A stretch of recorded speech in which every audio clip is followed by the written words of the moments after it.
precious. I hope y'all ready. Let's go! Thinking about you.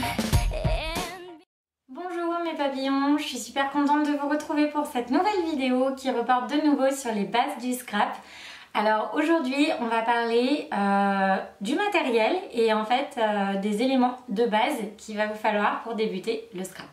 Alors cette vidéo on va la faire un petit peu en deux temps parce qu'en fait si je vous montre là tout le matériel que j'ai devant moi vous allez partir en courant. Donc je vais vous montrer dans un premier temps le matériel en fait de base type ciseaux, cutter, etc. qu'il faut avoir.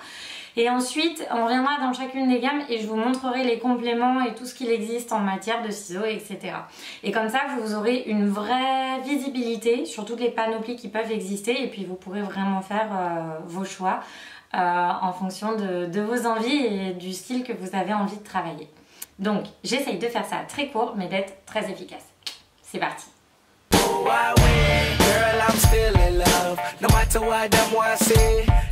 Alors, on va commencer avec la base de la base dans le scrap, ce sont les ciseaux.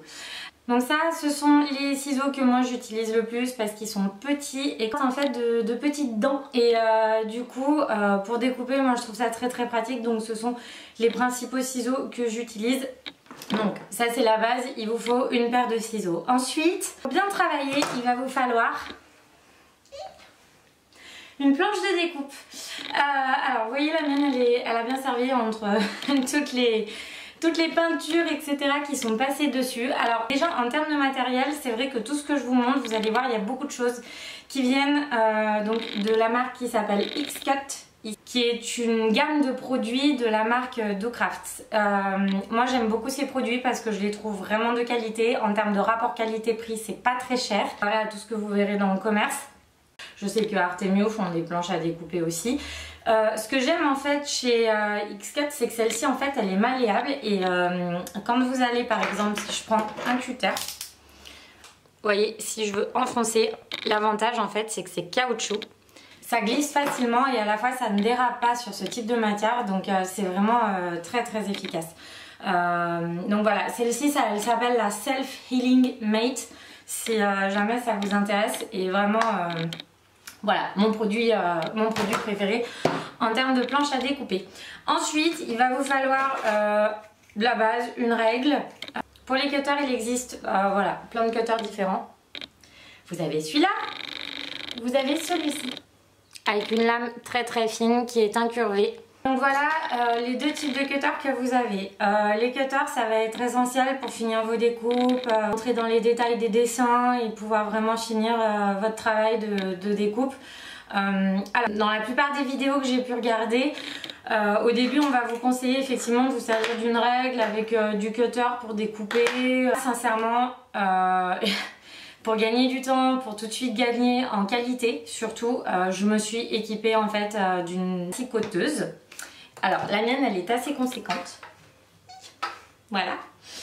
Alors ça aussi pour moi c'est l'indispensable si vous voulez découper droit, si vous voulez arrêter de vous embêter à découper avec les règles etc, perdre du temps.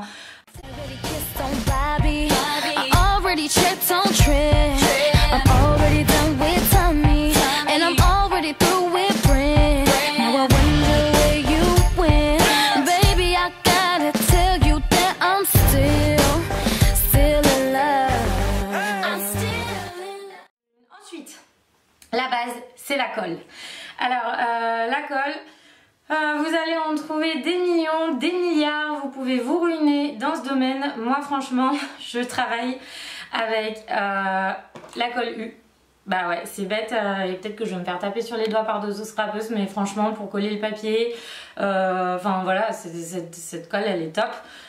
Donc, pas la peine de s'embêter à aller chercher des tas de colle, voilà. Par contre, si vous voulez pousser plus loin et avoir en fait des colles de détail, donc par exemple moi aussi j'ai la Stick It toujours de chez DoCraft, c'est que ça vous permet d'avoir des embouts pointus et vraiment de travailler avec finesse.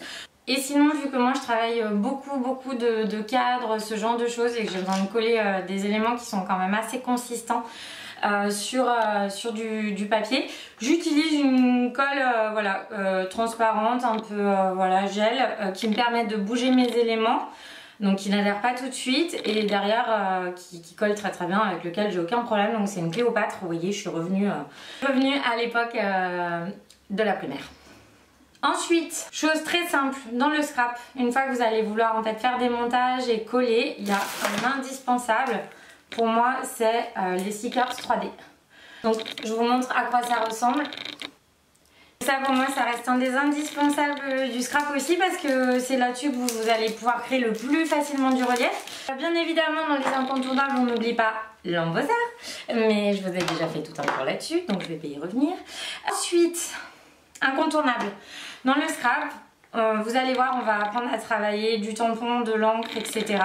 Et pour ça, en fait, il vous faut une planche de téflon. J'ai pris une vraie plaque de téflon.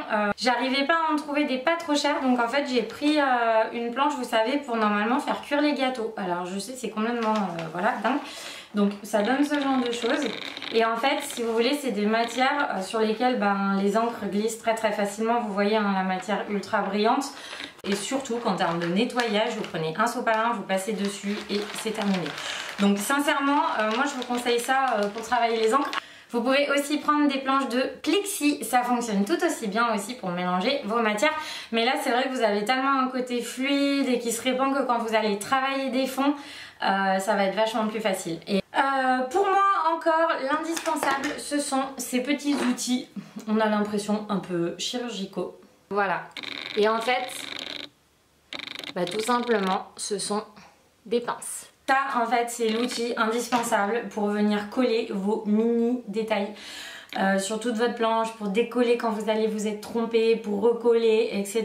Ça, c'est l'outil qui vous permet de travailler très très minutieusement. Donc sincèrement, voilà, je vous conseille. Ensuite, pour moi, il y a un autre indispensable, c'est la roulette.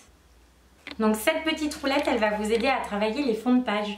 Donc ça aussi je vous montrerai une fois que vous avez la peinture, ça vous permet de faire des super dégradés et travailler de beaucoup de différentes façons. Un des derniers essentiels, ce sont les perforatrices. Donc les perforatrices, c'est indispensable pour que vous puissiez rajouter voilà, tout ce qui vous plaît en termes de petits dessins, de petits détails.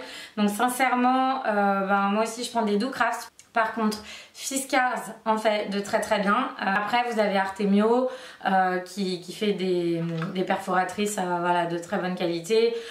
Toga aussi en fait un petit peu. Attribuez-vous le dessin qui vous fait envie, par exemple papillon, petit cœur, je sais pas, landau, enfin ce que vous voulez, ce que vous êtes amené à travailler, et voilà, faites-vous plaisir avec au moins une perfo dès le début pour agrémenter vos pages et voilà, mettre le petit dessin qui vous correspond et qui vous fait plaisir.